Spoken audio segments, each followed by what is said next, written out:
388쪽에 있습니다. 사사기 16장 1절부터 14절까지 말씀 한 절씩 교독하겠습니다. 제가 먼저 읽겠습니다. 삼손이 가사에 가서 거기서 한 기생을 보고 그에게로 들어갔더니 가사 사람들에게 삼손이 왔다고 알려지매 그들이 곧 그를 애워싸고 밤새도록 성문에 매복하고 밤새도록 조용히 하며 이르기를 새벽이 되거든 그를 죽이리라 하였더라. 삼손이 밤중까지 누워 있다가 그 밤중에 일어나 성 문짝들과 두 문설주와 문빗장을 빼어 가지고 그것을 모두 어깨에 메고 헤브론 앞산 꼭대기로 가니라.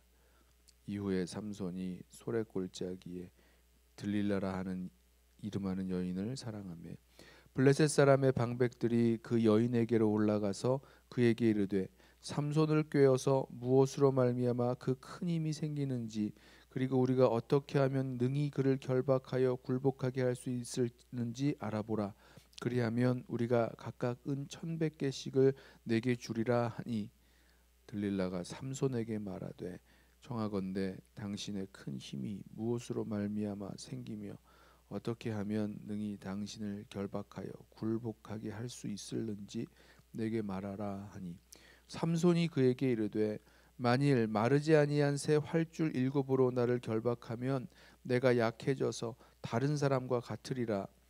블레셋 사람의 방백들이 마르지 아니한 새 활줄 7을 여인에게로 가져오매 그가 그것으로 삼손을 결박하고 이미 사람을 방 안에 매복시켰으므로 삼손에게 말하되 삼손이여 블레셋 사람들이 당신에게 들이닥쳤느니라 하니 삼손이 그 줄들을 끊기를 불탄 삼시를 끊음같이 하였고 그의 힘의 근원은 알아내지 못하니라.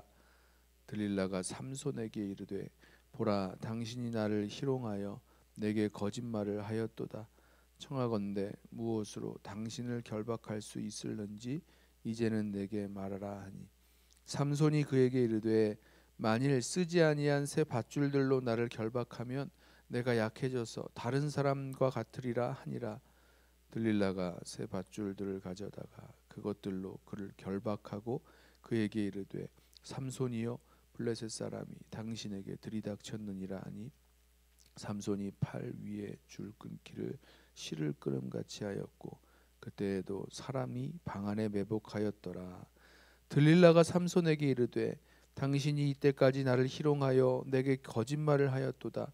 내가 무엇으로 당신을 결박할 수 있을는지 내게 말하라 하니 삼손이 그에게 이르되 그대가 만일 나의 머리털 7가닥을 배틀의 날실에 섞어 짜면 되리라 하는지라. 들릴라가 바디로 그 머리털을 단단히 짜고 그에게 이르되 삼손이여 블레셋 사람들이 당신에게 들이닥쳤느니라 하니 삼손이 잠을 깨어 배틀의 바디와 날씨를 다 빼내니라. 아멘. 사사기 16장의 전반부에 나오는 삼손이 이 여인들에게 가사의 기생 그리고 소래골짜기의 들릴라라는 그 여인에게 빠져서 사는 모습을 우리 함께 보게 됩니다. 삼손의 다른 사사들에 비해서 삼손의 이야기가 참 길게 나오죠.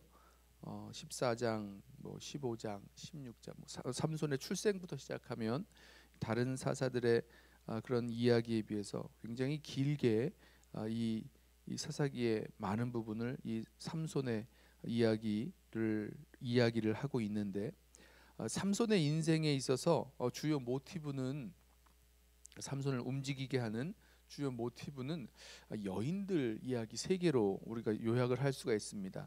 제일 처음에는 우리 딥나의 여인이었죠. 혼인했던 딥나의 여인. 그리고 오늘 나오는 가사의 기생, 다 블레셋 여인입니다. 그리고 마지막으로 소래골짜기의 들릴라까지, 물론 블레셋 여인이죠.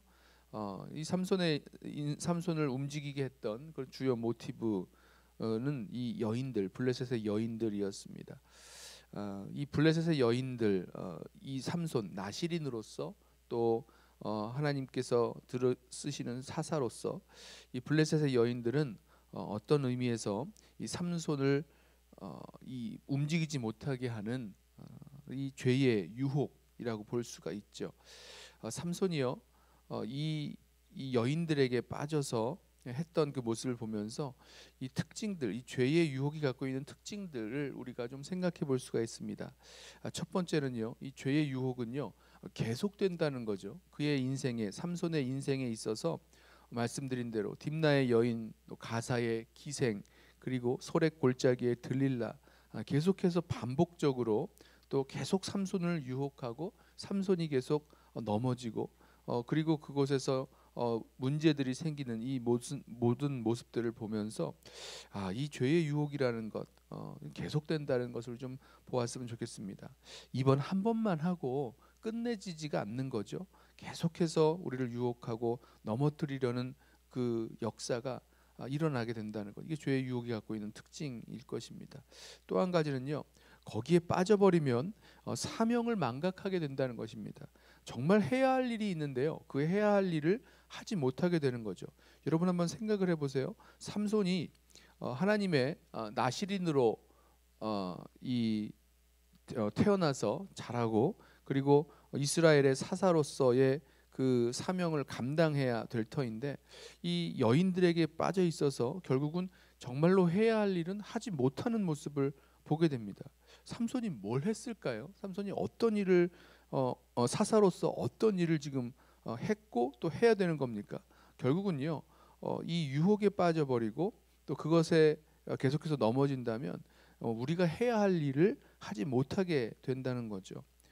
이게 죄의 유혹이 갖고 있는 특징으로 볼 수 있습니다. 또 한 가지는 자신의 능력을 헛된 일에 사용하게 됩니다. 뭐 예를 들면 우리 가사의 기생에게 들어가 있었을 때 어떤 일을 합니까? 이 사람들이 매복해 있다는 것을 알게 되고 그 밤에 일어나서 뭐 문빗장을 빼어 뽑고 문설주와 문짝들을 빼어 뽑고 그것을 어깨에 지고 달려갑니다.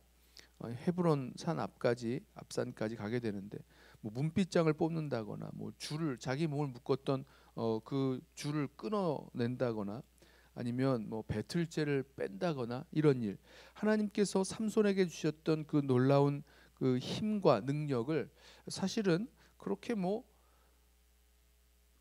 의미 없는 일에 그냥 사용하고 낭비해 버리는 거죠. 문빗장을 뽑는 거, 배틀을 뽑는 거, 이게 무슨 의미가 있습니까? 아무리 큰 문설주를 들고 달려서 이 헤브론 앞산까지 갔다고 해도 그게 어떤 의미가 있습니까? 자신의 능력을 아주 헛된 일에 사용하게 되는 거죠. 삼손이 그의 인생에 있어서 반복적으로 빠져버리고 그래서 사명도 감당 못하고 헛된 일에 자기의 인생을 낭비하게 되게 만들었던 그 죄의 유혹들 바라보면서 저와 여러분에게도 이런 유혹이 계속되고 있고 또 거기에 빠졌을 때에 정말 우리가 해야 할 일, 하나님께서 우리에게 맡겨주신 그 사명을 감당하지 못하는 모습들이 우리도 있을 것입니다. 또 헛된 일에 우리의 능력과 또 시간과 또 모든 기회들 이런 것들 다 낭비해 버릴 수 있다는 거죠.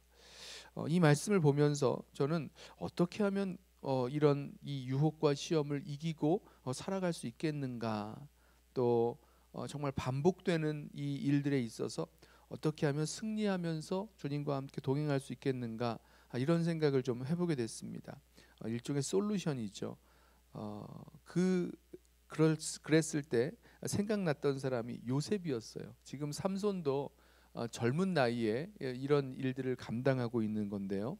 여인들에게 반복적으로 빠져서 그 일로 말미암아 넘어지고 또 이렇게 하나님 앞에 바른 삶을 살아가지 못하는 모습 보여주고 있는데, 요셉도 젊었을 때에 이런 유혹을 받았습니다.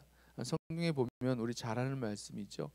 종으로 요셉이 애굽의 종으로 팔려갔을 때에 그 주인 보디발의 아내의 유혹을 받죠. 그리고 그 유혹을 받았을 때 그 유혹을 뿌리치고 나오면서 했던 말이요, 어떻게 내가 하나님 앞에서 이 큰 죄를 범할 수 있습니까? 라고 하면서 그 앞에서 그 주인의 아내의 유혹을 뿌리치고 자기 겉옷을 내던지고 나왔던 모습을 보게 됩니다. 성경에는 젊은 청년 요셉이 요셉에게 있었던 그 유혹이 주인 보디발의 아내의 유혹 한 가지로 한 가지만 나오지만 아마도 이런 일들이 분명히 여러 번 있지 않았을까라고 생각을 해봅니다.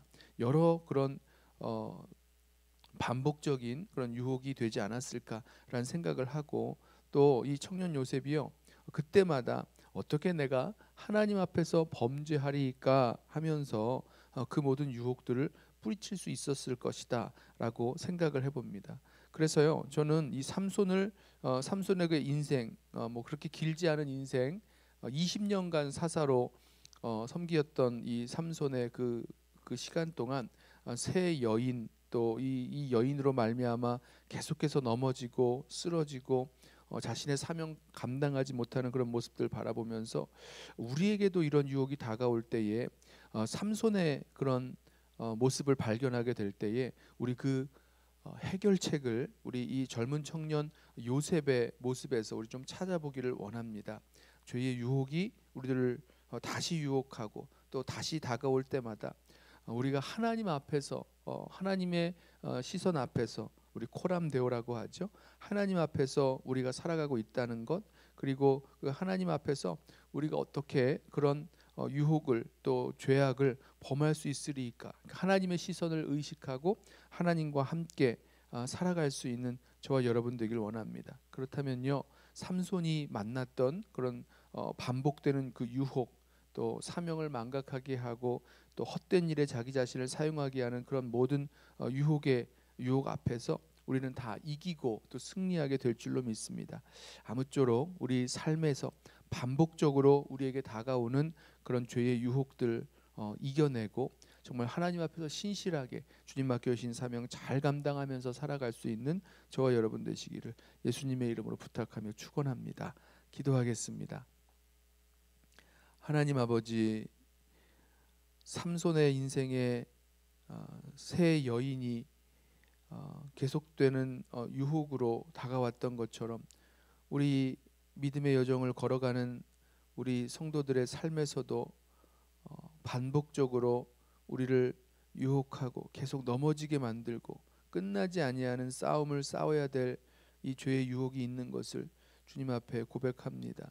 주님, 그 죄의 유혹에 빠져서 해야 할 일 하지 못하고 사명을 망각한 채 우리에게 주신 그 능력과 또 재능과 기회들 다 헛된 데 사용해 버리는 우리들의 모습들, 주님 불쌍히 여겨 주옵소서. 주님 앞에 주님의 시선을 의식하고 주님 앞에서 살아가야 될 터인데 그러지 못한 채 주님 잃어버리고 살아가고 있었던 우리들의 모습들 주님 내어버리게 하시고, 온전히 주님 앞에서 주님의 시선을 의식하고 주님과 함께 동행하며 살아갈 수 있는, 그래서 이 모든 죄의 유혹과 시험 이기며 살아갈 수 있도록 우리 모두를 붙드시고 인도하여 주옵소서. 감사하며 예수님의 이름으로 기도드리옵나이다. 아멘. 이 시간에 먼저 오늘 주신 말씀